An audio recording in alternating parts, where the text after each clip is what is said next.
अभिषेक Patel, certified fitness expert. अभी हम बात करेंगे कि वेट लॉस करने के लिए कौन कौन सी एक्सरसाइज करनी चाहिए। अब बहुत सारे मीथ है कि आप बहुत सारा कार्डियो करो तो आपका वेट लॉस हो सकता है, आप बहुत सारी स्ट्रेंथ ट्रेनिंग करो तो आपका वेट लॉस हो सकता है, मगर वैसा नहीं है। आपको सब कुछ बैलेंस करना पड़ेगा। अब हमारी बॉडी में दो टाइप के मेजर फैट होते हैं, एक होता है विसरल फैट, एक होता है सबक्यूटेनियस फैट। विसरल फैट वो होता है जो हमारे ऑर्गन्स के आजू बाजू होता है, हमारे स्टमक एरिया में होता है, और सबक्यूटेनियस फैट इसको बोला जाता है जो हमारे चमड़े के नीचे होता है। अब हम जब भी कोई एक्सरसाइज करते हैं तो हमारा जो कार्डियक जोन होता है, जोन 1, 2, 3, 4, 5, उसमें से जोन 3 और 4 में अगर आप एक्सरसाइज कर रहे हो, उतना हार्ट रेट पहुंचा के आप एक्सरसाइज कर रहे हो, तो आपका फैट बर्निंग जोन शुरू होता है। सो उस टाइम पे आपका फैट बर्निंग ही कंटिन्यूस होता है। अब कई लोग ऐसा समझते हैं कि मैं वेट स्केल पे खड़ा रहा, मेरा 80 kg वेट है और फिर मेरा 1 महीने बाद 75 kg वेट हुआ तो मेरा 5 किलो वेट लॉस हुआ है।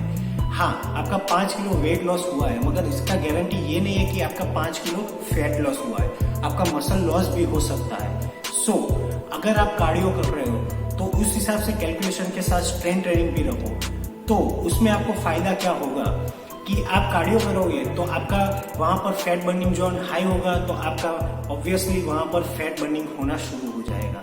मगर साथ में आप स्ट्रेंथ ट्रेनिंग कर रहे हो तो वहाँ पर आपका मसल गेन होगा। सो उस टाइम पे आपका मसल बैलेंस रहेगा। अब आपका मसल इतना इम्पोर्टेंट है कि अगर आपने मसल लॉस कर दिया तो आगे जाके आपको जॉइंट पेन भी हो सकता है। सो जब भी आप गोल रखो कि मुझे फैट लॉस करना है, तो आप कैलकुलेटिव रखो कि आप अपने बॉडी का कितना % फैट डाउन कर सकते हो, आप अपनी बॉडी में कौन सा फैट डाउन करना चाहते हो, और साथ में आप अपने मसल को कहाँ पर ले जाना चाहते हो।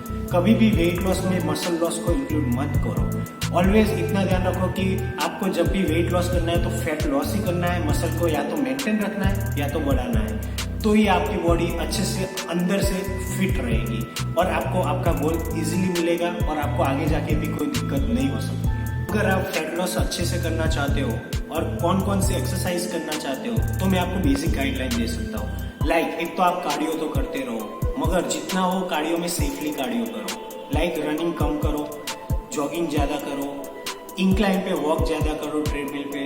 अगर इलिप्टिकल है तो इलिप्टिकल करो, साइकिलिंग करो, मगर अच्छे से फैट बर्निंग जोन में करो। अब आती है बात वेट ट्रेनिंग की। सो वेट ट्रेनिंग में जितनी उतनी कंपाउंड मूवमेंट ज़्यादा लो। कंपाउंड मूवमेंट का मतलब वो होता है कि आपके दो या दो से ज़्यादा जॉइंट वर्क कर सकते हैं। सो वो टाइप की एक्सरसाइज होती है कंपाउंड मूवमेंट वाली। सो वो टाइप की एक्सरसाइज आप ज़्यादा करोगे तो आपके हार्ट रेट बहुत अप रहेंगे और आपको वेट लॉस में बहुत ही फायदा कारक होगा। और उसमें भी जितनी हो सके फुल बॉडी एक्सरसाइज करते रहो। ऐसा नहीं कि सिर्फ अपर बॉडी सिर्फ लोअर बॉडी, जितने वो मिक्स एक्सरसाइज करते रहो, बॉडी वेट एक्सरसाइज करते रहो। साथ में आप अपने मोबिलिटी को भी ध्यान में रखो, तो आपको अच्छे से अच्छा गोल अचीव कर सकते हो।